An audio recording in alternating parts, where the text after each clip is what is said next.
Okay, بسم الله الرحمن الرحيم. الحمد لله والصلاة والسلام على سيدنا محمد رسول الله وعلى آله وصحبه ومن والاه. All praises are due to Allah, and may the best of peace and blessings be on our Prophet Muhammad sallallahu alaihi wasallam.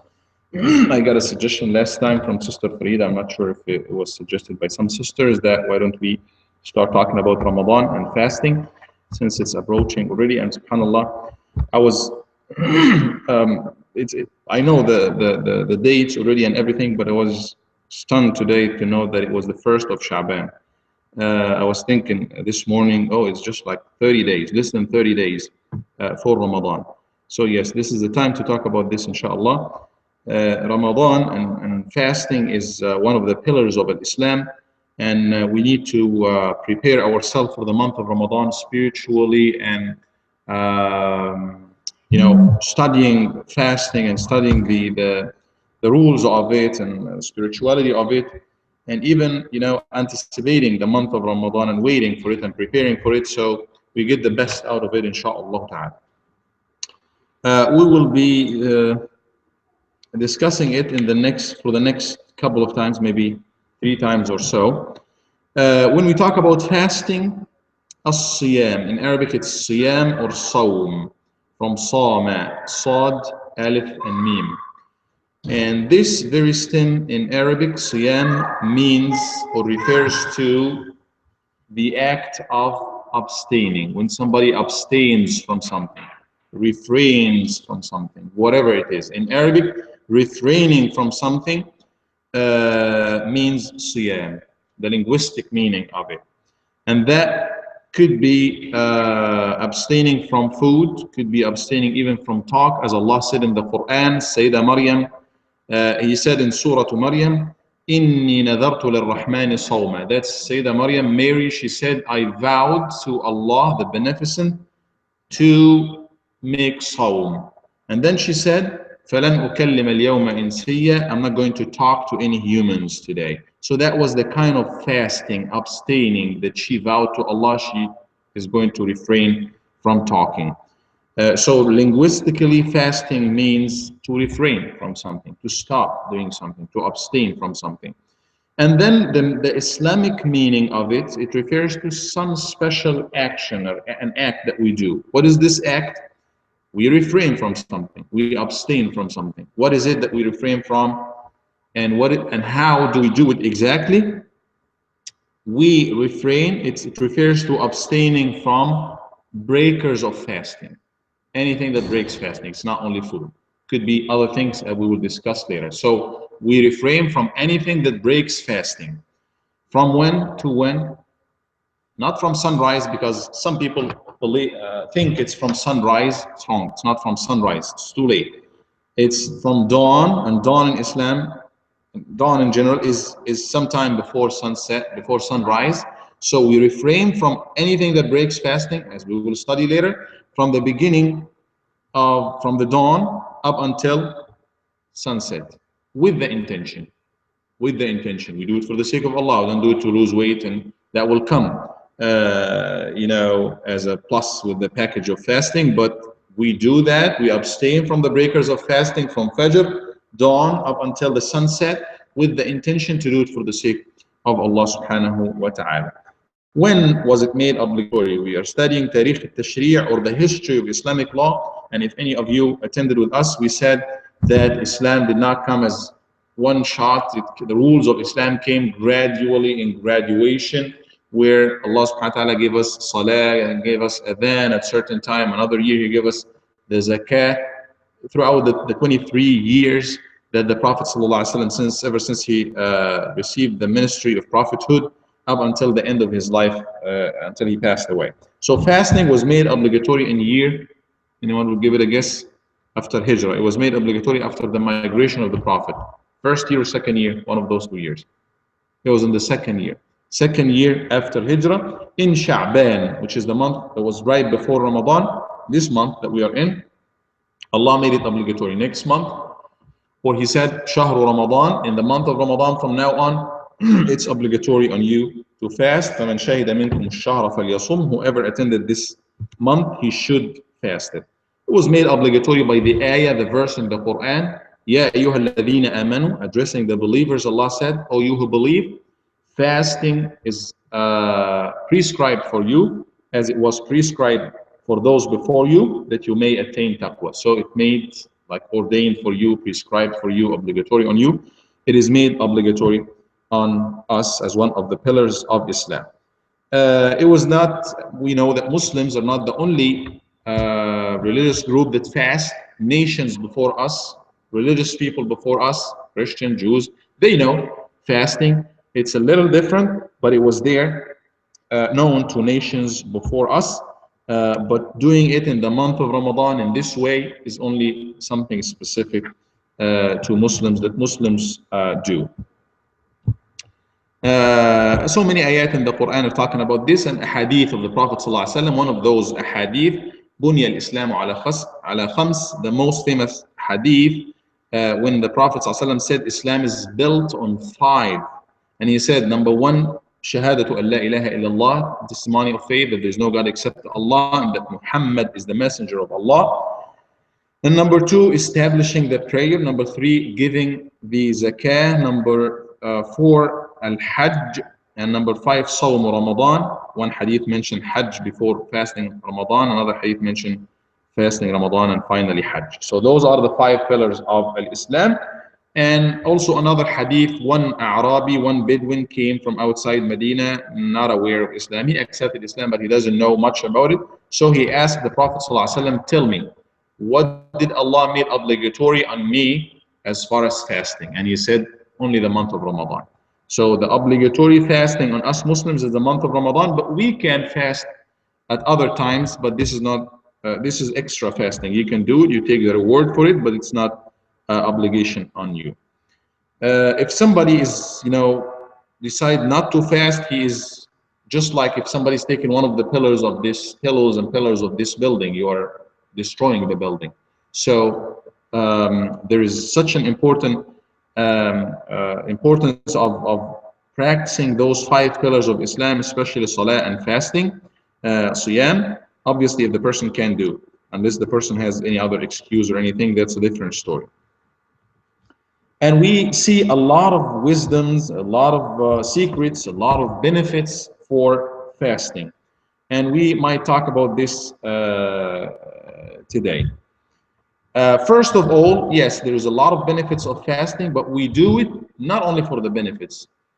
We do it for the sake of Allah, because we are Muslims, we submit to Allah, and Allah subhanahu wa ta'ala made it obligatory on us as ibadah, an act of worship to Allah subhanahu wa ta'ala. So before recognizing the benefits or understanding how good it is for us or anything, we do it mainly because it's ibadah to Allah subhanahu wa ta'ala, whether we know the secrets of it, whether we do not know. We might know some of the benefits, we might not know, but we do it mainly because it's ibadah to Allah subhanahu wa ta'ala. Yet, there are a lot of benefits, a lot of things in a siyam and practicing fasting. One is that, subhanallah, we know, I'm waiting for it. I can't wait to get the month of Ramadan, because I feel that, my heart really needs this spiritual bath in there, spiritual, jump start in there.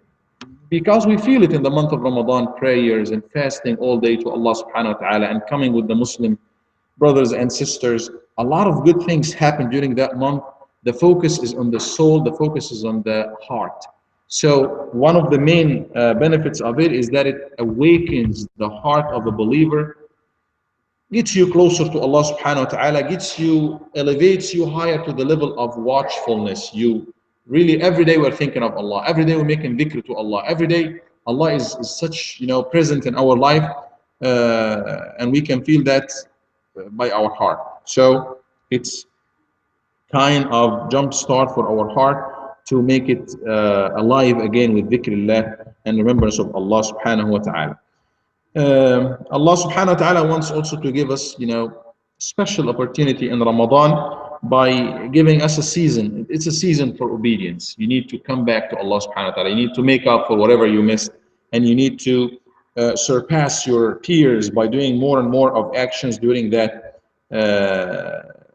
month, by focusing mainly on the soul, and leaving the body just not the highlight now is not on the body but rather on the soul. Usually when we are continually in a state of being full, and we do not feel the pain of some people who might go hungry sometimes, and that might lead us to be harsh somehow, harsh-hearted somehow, that we enjoy everything and everything is around us. No, we go through a different routine, daily routine, that teaches us a lot of things that otherwise we could not learn. It also works as a very good tool to put ourselves in track. That Allah subhanahu wa ta'ala said, لَعَلَّكُمْ تَتَّقُونَ, that you may gain self-restraint. You are getting in control of yourself. You gaining control again over yourself when you decide to stop something that you are used to every day, eating and drinking. No, I'm not going to eat and drink right now. And you do it yourself. No supervisor over you. You supervise yourself. You take the lead by leading yourself the way you want it and the way Allah subhanahu wa ta'ala wants it. It's also it involves a lot of signs of solidarity when you practice something that that all Muslims all over the world are doing it around these days, regardless of those minor differences that we tend to highlight, what day it begins, but we Muslims all over the world, with the difference of 1 or 2 or maybe 3 days, they fast in the same month. This is the same month. You know that Indonesian Muslims are fasting with me right now. Muslims in Japan and different parts of the world, it's Ramadan all over the world, even though we have so many disagreements and so many differences amongst us and things that are going on, but this is one of the occasions that we unite as Muslims around one thing. We do it, everybody do it, all over the world at the same time. Poor and rich, everybody comes in the same page, and everybody is practicing the same thing, regardless of where they are coming from. Now let's talk about a little bit about the some legal parts of fasting. How do we confirm the beginning of the month? Very hot topic.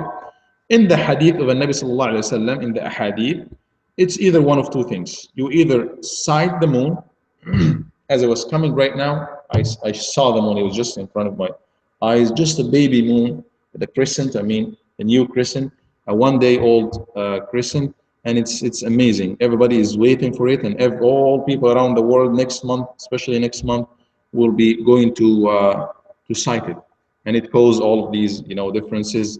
And I just saw it, and I was making the dua. There is a special dua to say that the Prophet ﷺ taught us. Allahumma ahlilhu alayna bil amni wal iman. Oh Allah, make it come to us with security and faith. Was salamati wal Islam, safety and Islam. Rabbi wa rabbuka Allah. My Lord and your Lord is Allah. This is the meaning of the prayer that the Prophet ﷺ taught us when we see the new crescent. So it's coming right now, and the new one next month will mark the beginning of Ramadan. So this is the first sign. If Muslims go at the last night of Sha'ban, or specifically the 29th, because the month in Islam could be 29 days, could be 30 days. So they go at the night of the 29th, because next day could be the 30th of Sha'ban, and it could be the first day of Ramadan. So they go at this night, and they try to sight the moon. Where to sight it and when to sight it? It should be sighted in the west, around where the sun drops, in case, assuming that everything is clear. It's not going to be in the west, in the east. If it comes in the east, this is something else. This is not the moon, scientifically. So it should be sighted in the west. Some people say 5 degrees, some people said 8 degrees, around in this area, around where the sun drops. We are, the perfect condition, if everything is clear, is going to be the ocean or on the sea, because there's nothing to block the sun. So when the sun drops, you look around it. If it's sighted, next day is going to be the first of Ramadan. If it is not sighted, if everything is clear, we cannot see it, that means next day is going to be the 30th of Shaban because the hilal was not sighted. Also, this will be the case in case the sky is overcast. We cannot see anything. Could be there, could not be there, but we do not see it. Then we continue the month of Sha'ban. The next day is going to be the 30th of Sha'ban, and the day after is going to be automatically Ramadan. So it's either one of two ways. One is to sight the moon in case the sky is clear. Somebody sighted, at least one person. This is one of the things that only one person is acceptable, Muslim person. If one Muslim person sighted the moon, that's sufficient, and all Muslims would fast according to that. Next day will be Ramadan. If it's clear and we do not see it, or if it's unclear, overcast, then the next day is going to be the 30th of Sha'ban. This is mainly because the hadith of the Nabi sallallahu alaihi wasallam when he said, "Sumu liru'yatihi," fast when you see it, when you sighted the moon. وَأَفْطِرُوا لِرُؤْيَتِهِ, and break your fasting when you see it again. That's the end of Ramadan, the other crescent of the new month after Ramadan, month of Shawwal. فَإِنْ غُمَّ عَلَيْكُمْ, and if it is overcast, you cannot see it because of clouds or anything, فَأَكْمِلُوا عِدَّةَ شَعْبَانَ 30 يَوْمًا, then continue the number of days of Sha'ban, 30 days. Simple as that. And a man came to the Prophet ﷺ and he said, I sighted the crescent of the month of Ramadan, like it was the last day of Sha'ban or the 29th of Sha'ban. Somebody came and he reported that he sighted the moon. He said that you're Muslim. The Prophet ﷺ didn't even know him. It was a Bedouin that, usually in the desert it's clearer. So he came and reported to the Prophet. He said, you're Muslim. You bear witness that there is no God except Allah. He said, yes. Bear witness that Muhammad is the messenger of Allah, yes. So he just made sure that he is Muslim. Once he confirmed that, he said, قُمْ يَا بِلَالْ فَأَذِّنْ فِي النَّاسِ فَلْيَصُومُوا غَدًا. He asked Bilal, who was the mu'adhin, the caller for prayer, to make the announcement in people that tomorrow is the beginning of the month of Ramadan, so everybody should be fasting. And now we come to the little argument, big argument.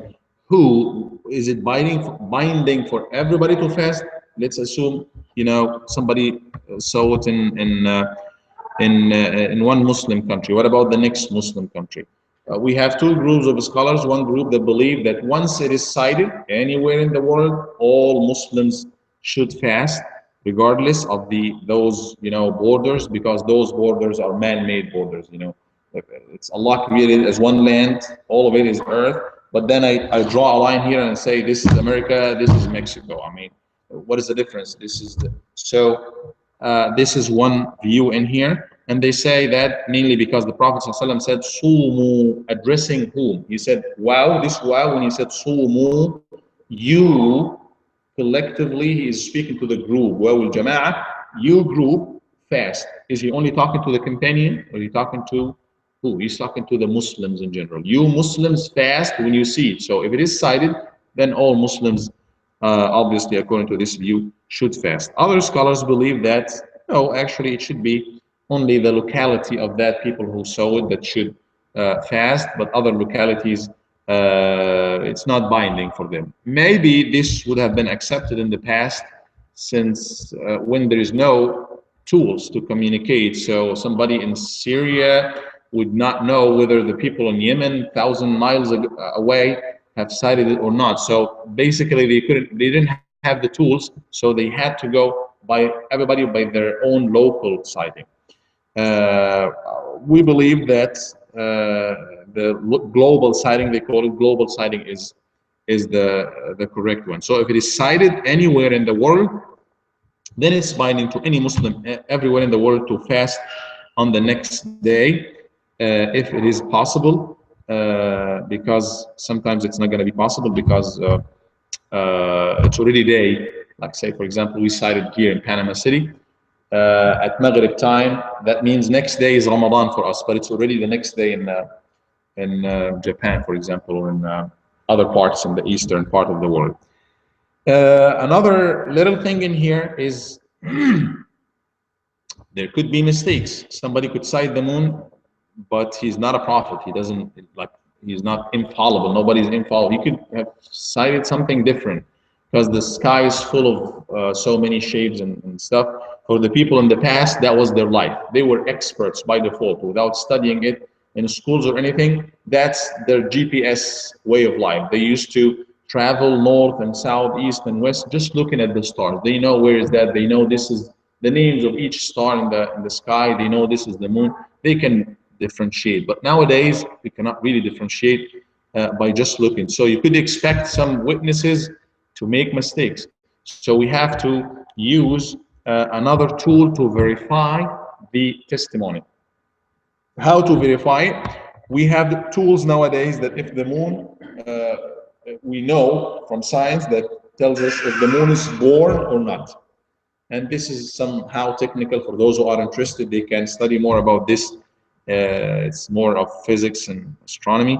So if the moon is born and the moon was there after sunset, that means it can be sighted. But if science is telling us that the moon sets already or set already, it's just like the sun. It has its own cycle and it rises and sets. So if it sets already before sunset, that means it's not there in the sky to see it. It's below the horizon. It's below the line. So you cannot, no one on earth can see it at this locality or something. So if this is the case, I personally and many scholars prove that we do not accept the testimony of somebody who comes and say, I witnessed, I sighted the moon. If we know for sure that the moon has already set before sunset. So that means it's not there. Maybe you said you saw something different, but it's not there. So science, I believe, should be used to just verify the testimony, to negate, if somebody said I saw it, then we say no, that was not there, if we know for sure that it was not there. But it's not to confirm. Like if we know for sure that it's there, then we're not going to go by this. Some countries go by this. Turkey and Libya in the past, they used to go by this. Once they know that it's born, they go by that. What does this mean? Why don't we go by it? Simply because the Prophet ﷺ said, Sumu, and that's what Isna here in the United States go by. He said, Sumu liru'yatihi, fast for sighting it. So obviously in Arabic, the ru'yah refers to nothing but the eyesight. Ru'yah, to see it with your eye. So knowing that it's there is good sign. Then we go look for it. The first one to Muslim person to say, I saw it, we go by it. But if no one saw it, it's overcast, or it was, because sometimes it's born, but it's so, that's also some astronomical facts. They disagree a lot about it. How old after it's born to be sighted? They disagree. Many of them said it's no less than 36 hours after it's born to be sighted. And some go as low as, I think, 15 or 16 hours. So it could be born, but it can never be seen because it's so tiny. You cannot see it. We ignore all of that and we say, yes, we go for science to tell us if it's there or not, to verify the testimony. But then we have to see by our eyes. Why? Because the Prophet said in one hadith, Sumu liru'yati, fast when you sight it, break your fast when you sight it. And in another hadith, all of these hadith are authentic. He even said it more clearly. لا تصوموا حتى تروا الهلال. Do not fast until you see it or you sight it. And break your fasting until you sight it. And those who go by the mathematical things, astronomical facts, to confirm it, they say, well, sighting, in this case, it's sighting by science. We see it by scientific fact. Obviously, that's kind of, even though very few scholars, even from the past, they would approve that, but sweeping majority of scholars would say that's against the nusus, against the hadith in here. The Nabi is talking to Arabs, and they understand what he's saying. What any Arab understand when you say see it or ru'ya, he would understand the eyesight. So can rely on other community. Once, like last year, it was the only place that confirmed the sighting, not the only place, in the east at least, was Yemen. Somebody in Yemen, and Yemen officially announced it. All the Arab countries, all the Muslim countries, they did not start fasting on that day. Usually, if it's sighted there in the east, there is like 7, 8, sometimes 11 hours difference. That means it grows bigger and bigger since it was born. So the chance is bigger and bigger to see it in the west in here, especially in Latin America and this part of the world, and especially towards California, and even in the West in general. It was cited later on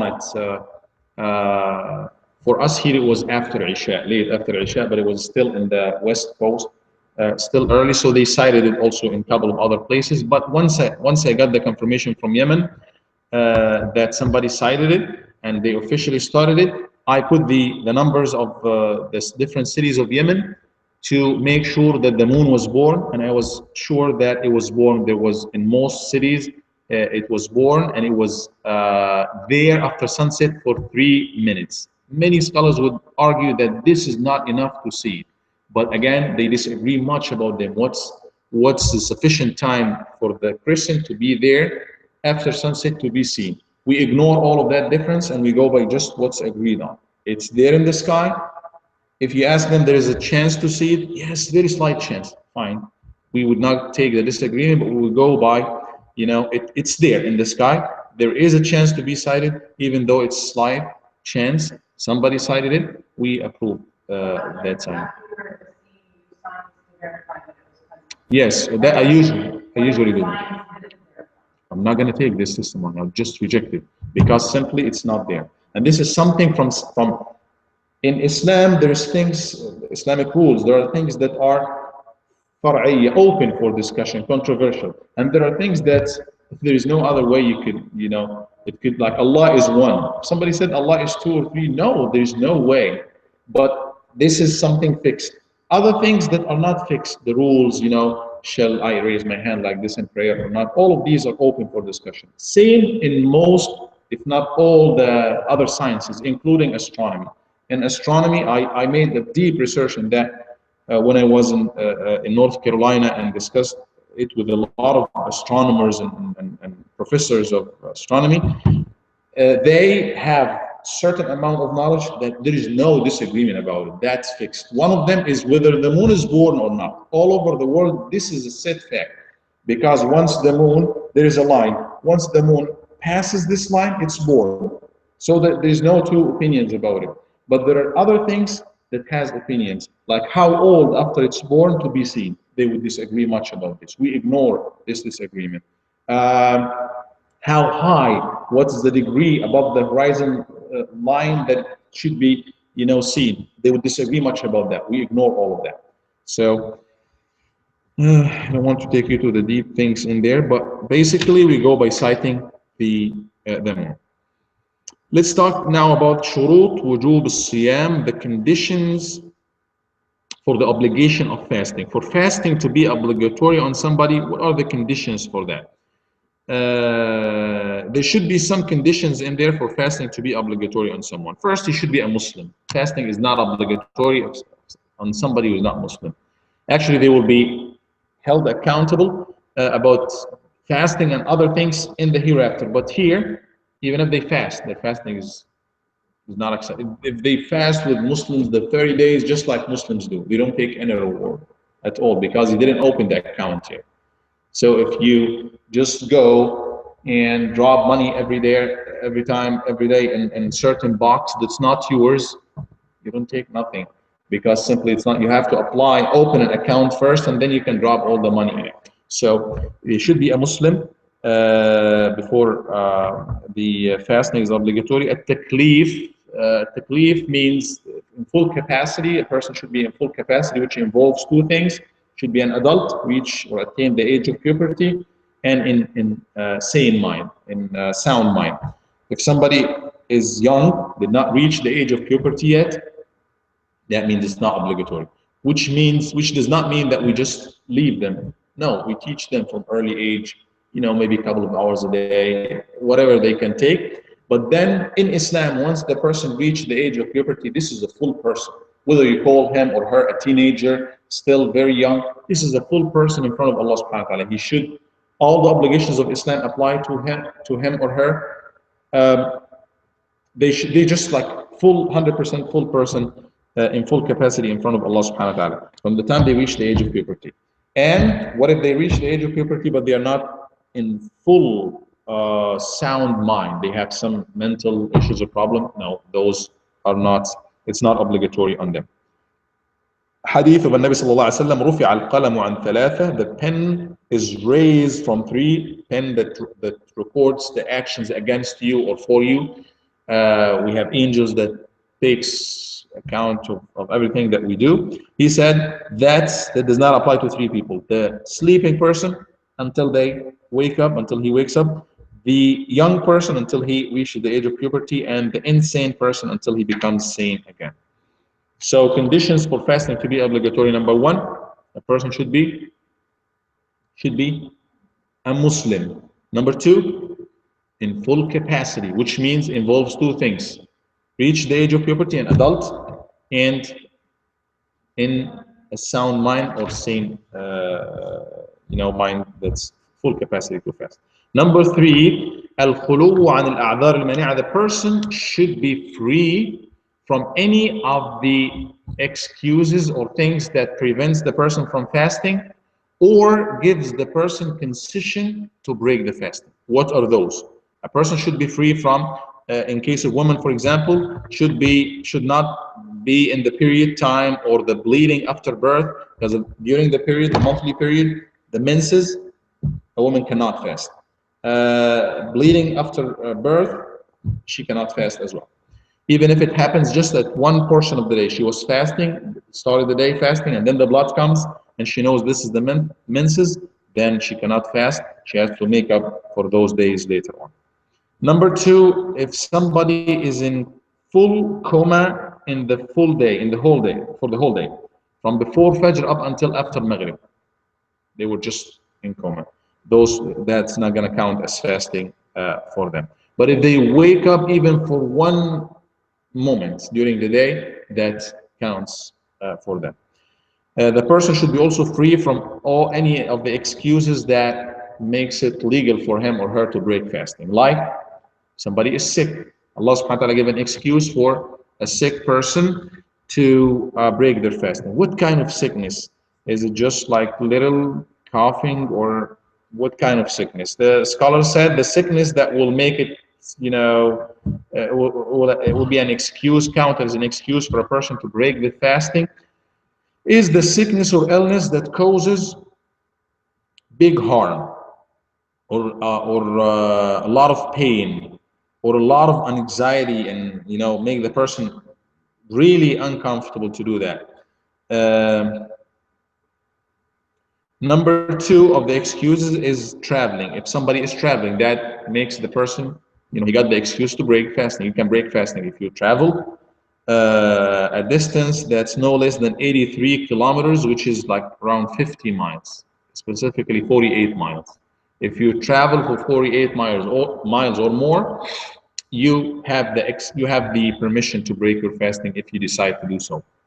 And that means you have to make up for that missed day or days later on. Allah subhanahu wa ta'ala said in the Quran, Surah Al-Baqarah, Surah number 2, verse number 185, وَمَنْ كَانَ مَرِيضًا أَوْ عَلَى سَفَرٍ فَعِدَّةٌ مِّنْ أَيَّامٍ أُخْرَى. Whoever is sick or on a travel, then he should make up the similar number of days later on. That means if he breaks the fasting. Number three of the excuses that the person should be free from for the fasting to be obligatory on him is the complete state of inability to get fasting to fast. Somebody is unable to fast, maybe because he's too old or too sick, sick, that chronically sick or something, and they cannot fast. Those people may not fast. Other cases or states, like a person is not sick or anything, but a breastfeeding woman, and if she fasts, she will be weak or something. Pregnant woman, she's not sick, she's just pregnant, but that could, make her weaker, and that's an excuse for her to break the fasting.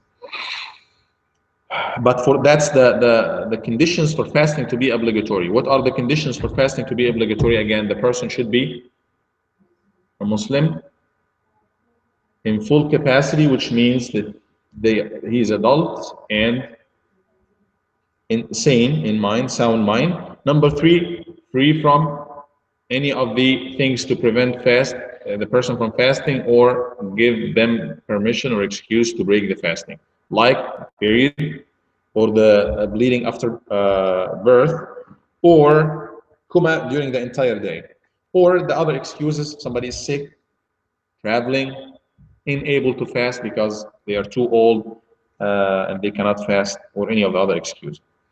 Now the conditions that for fasting to be okay, to be valid. Conditions for fasting to be valid.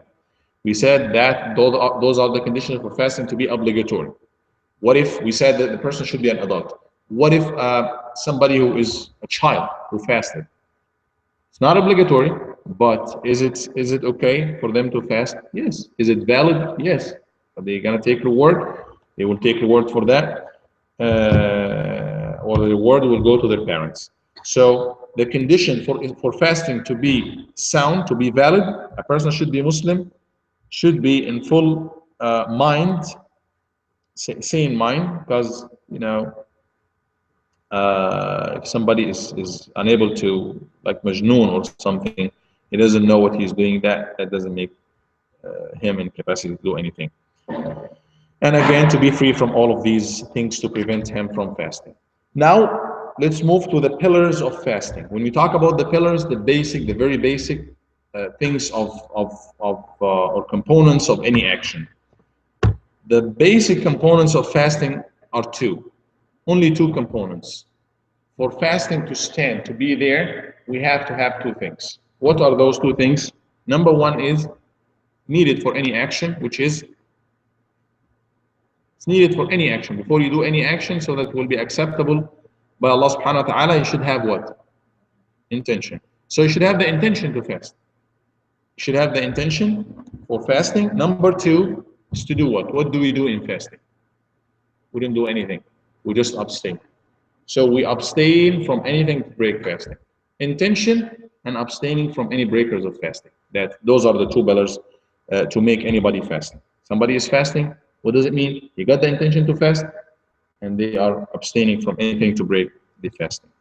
When we talk about the intention, some people might say recite certain things at night. That's not necessary at all, because intention is an action of what?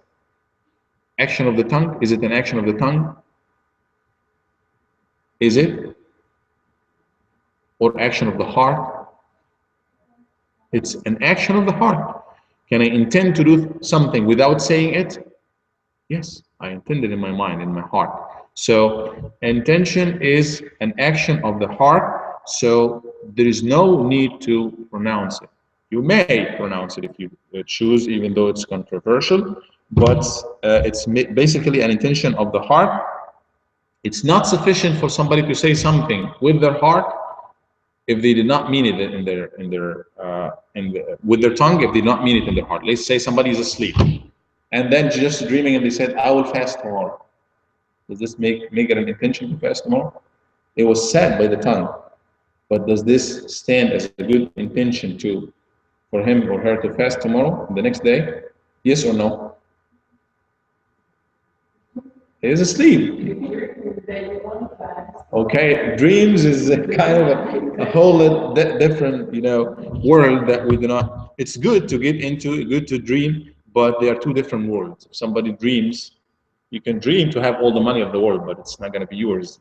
You just dream. You can dream that you have this or no. So it's an action of the heart. For intention in Ramadan, in specific, it should be done the night before. Should be done before Fajr. So any time from Maghrib time up until sunset time, up until the dawn, the Fajr, the next day, intention, this is the time to make an intention. It's just enough to cross your mind and heart that I'm fasting tomorrow. If you wake up at night to get some suhoor, some meal, or even a sip of water, just to get ready for tomorrow, that's an intention. If you even set the alarm to wake up a little bit before Fajr to get some water or to eat something, even if you didn't wake up, it's an intention because you just intended in your heart, I'm doing that to fast tomorrow. But it should be done every night before the day, before the Fajr, to fast. And the second pillar is al-imsak an al-mufattirat, or abstaining from fasting, from breakers of fasting, from anything to break fasting, and those are mainly, number one, the most common thing, eating and drinking. So the person should fully and completely stop from any kind of eating and drinking. But is that just as blank as this, eating and drinking? Can we have somebody who eats and drinks and still fasting? Can we have that? Yes or no? Come on, sisters. No, give me a case of somebody who is fasting during Ramadan. He eats food, delicious food, and drinks water, and he is still fasting. No, during the day. Think about it until I get some water. Think about it, sisters and brothers in the room. No, he's fasting, and it's the month of Ramadan. It's the daytime, and he eats foods, regular food of humans. And it probably happens to every single person of us. Come on, this is very easy. Somebody forgets. He forgot. I forgot. The food is there. I got some food, right? Does this break the fasting? No, it doesn't. Somebody eats or drinks while being in a state of forgetfulness. He forgot. Why? Because the Prophet ﷺ said, even if he eats whatever, regardless of how much he eats, as long as Allah knows, as long as he does it out of forgetfulness, he doesn't do it intentionally. So again, we have to add one little word in here, adverb. The person, as long as the first thing to to stop doing, to abstain from doing, is eating and drinking. What is the word to add? Intentionally. Intentionally. You have to remind him. Yes. No. It's not. It's not. It's rahmah for him, as he has an excuse as long as they forgot. I forgot and eat. What is my excuse to eat? That I forgot. Allah subhanahu wa ta'ala does not hold somebody who is in a state of forgetfulness. He doesn't hold them accountable. What is the excuse of you if you see me eating to not remind me? Zero. It's not allowed. It's not allowed. It's basically the action. Now we have an action, and we have law and the spirit of the law. What is the law? Anybody who eats, fasting is void, right? That's the law. So if the law applies to that person blindly like that, he doesn't have fasting. His fasting is broken. What is the spirit of the law? He doesn't mean it. He doesn't do it intentionally. That is an exception that the Prophet ﷺ and Allah made for that person. The Prophet ﷺ said, if somebody eats, man akala aw shariba nasiyan, whoever eats or drinks during the day in the month of Ramadan while being forgetting, فَلْيُتِمَّ صَوْمَهُ, let him complete his fasting, فَإِنَّمَا أَطْعَمَهُ اللَّهُ وَسَقَاهُ, because it's Allah who fed him, who gave him food and drink. Now he got an excuse, but what is the excuse of somebody who sees him? No excuse. You see him and you know he's doing something wrong. He has an excuse because he doesn't know, but you know, then you have to remind him. And then maybe later on you will have a big discussion. Why did you remind me, or something could leave me a little bit? This is a different story, but the person should remind him, at least as Amr bin Ma'ruf and Nahy anil Munkar. So if somebody eats or drink intentionally, then they have to make up, the fasting is gone. Number two, it's not only eating and drinking in terms of food, what is designated to be food, it's actually anything that gets into the stomach through the regular inlets or even outlets, again, intentionally also. Somebody decides to swallow something. It's not usually food. I get a piece of rock or something, or Anything that's nasal, we can talk about those special things at the end, but whatever that passes the scholars are very specific about that. Whatever that passes the makhraj of harful ha, which is somewhere in the throat.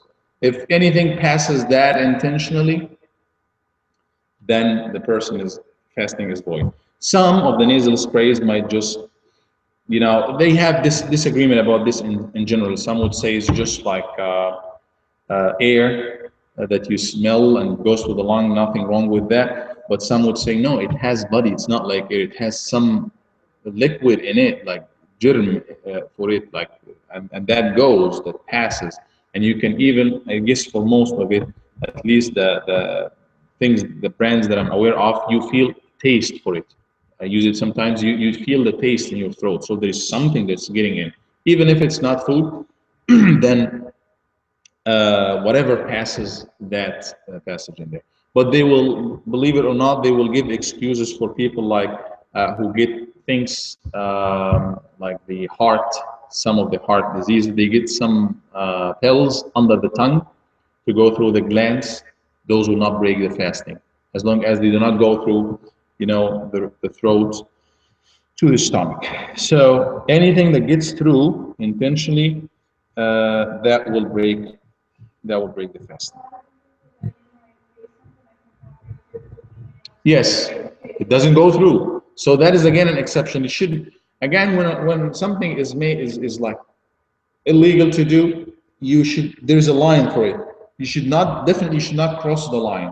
And just for safety, you should have some buffer zone in there. So tasting something definitely is not breaking fasting. But if you do it for no reason, then you're getting so close and you never know, maybe it gets through. But if you doing it for a reason, like somebody's cooking at home, you need to just taste it, whether it's too salt, you need more salt or not. There's a valid reason in there. You taste it, but obviously you don't swallow it. You don't see how you don't complete continue the process, just tasting it. So that's also fine because it doesn't get through. Me, no. I recommend that you do it because I feel like I know people always say that the women always do it, and I do it. Yes, I guess I do it with water because we do. It's allowed to have madmada, which is rinsing even the nose. But he said, Sallallahu Alaihi Wasallam, don't do it when you are fasting. Do not exaggerate because when you exaggerate, water might get through if you get a lot of water. But you get the taste of Well, it. so I do sometimes when I'm cooking, but when you taste something that activates your salivary glands, like food and taste and salt and things like that, and then you spit it out, the flavor doesn't go away just because you spit it out unless you like rinse your mouth and soak it or something like that. So I always wonder, really, maybe the imams who issue that it's okay have never cooked during Ramadan and tasted it, because it requires experiencing it, I think, to really, unless you really are cleansing your mouth afterwards, because the flavor doesn't go away as soon as you spit something out. It's still on your tongue. And you end up Right, swallowing. but I think if you wash your mouth after that a couple of times and or a few times, then it's gone. It's not going to be there forever. Yeah, no, not It's in the tongue. You feel it's after it's not there. You spit it out, and even after you clean it, it's in the tongue. If something is in the tongue, fine. But the problem is if you swallow it because that's fat. That's eating. But if it's just in the mouth, it's not eating. Right. So. وصول عين إلى الجوف. Okay. And again, we should know that it should be so clear in our mind that whether things are done intentionally or unintentionally. Anything that's done unintentionally, then fine. You might unintentionally swallow anything in your way, some dust or anything could go through without you really intending to do that. That's fine. Swallowing your saliva, there's nothing wrong also with that. Because it's not, you cannot avoid that, and it's still part of your body anyway. Okay, but that's different if somebody bleeds. If somebody bleeds in the mouth, you cannot swallow that with the saliva. You have to watch that and spit it out. And also the you know, we can talk about a lot of minor things that would happen if some food remains in between your teeth or something. You got a heavy suhoor meal before Fajr, some biryani and meat and stuff, and then it's meat is there, then you have to take it out. That's food, still food, even if it's remaining a little piece, but that should be taken out. Number three that breaks the fasting is vomiting intentionally. Somebody vomits unintentionally, fine. He tries his best not to get anything back. But if somebody intentionally vomits, throws up, that breaks the fasting as well. And we had a hadith in this regard when the Prophet said, if somebody is overtaken by vomiting, then while fasting, he's okay. He doesn't have to make up for that day. But if somebody does it intentionally, vomits intentionally, then they should make up for that day. Number four of the things to break fasting is the intimate relationship between the man and his wife. Allah subhanahu wa ta'ala said, Kulu washrabu, eat and drink until the white thread is being, distinguished you from the black thread of night, which means the dawn time. الفجر ثم أتموا الصيام إلى الليل ولا تباشروهن وأنتم عاكفون في المساجد. He said, and do not like have the intimate relationship with your wife after that. So that would break the fasting as well if it's done during the daytime, during the time of fasting. Or anything that involves any ejaculation from the man, from the woman, any masturbation or anything like that, that would also break the fasting. Obviously, number six, menses and the bleeding after birth, if it happens, that would break during the day, that would also break the fasting. Somebody lost his mind, becomes insane during the day, also they just out of capacity, they lose the fasting of that day.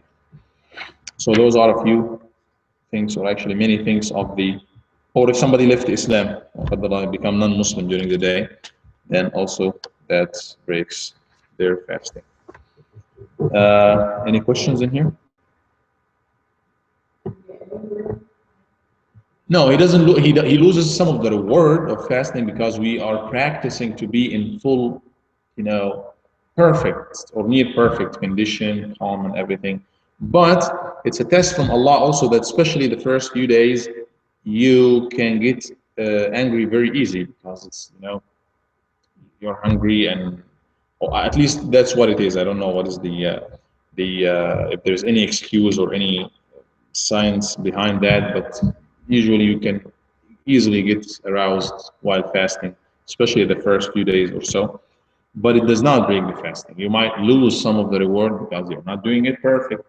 You're getting hungry, even if you say bad words and bad stuff, that still has nothing to do with the legal aspect of fasting. It doesn't like break the fasting, but not everybody at this side, the line is here. If you are to the right, you are fasting. To the left, you are not fasting. There is a line in here. Eat and drink, you cross the line. Intimate relation, you cross the line.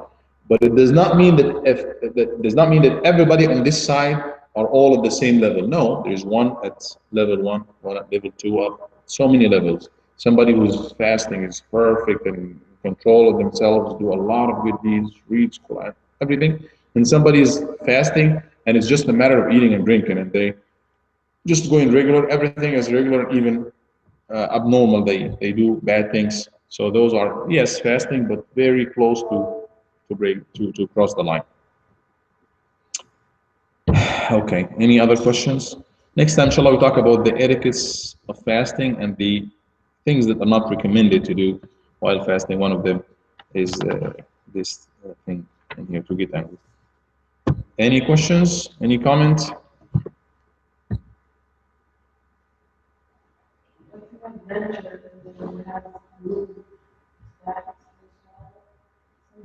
What is it?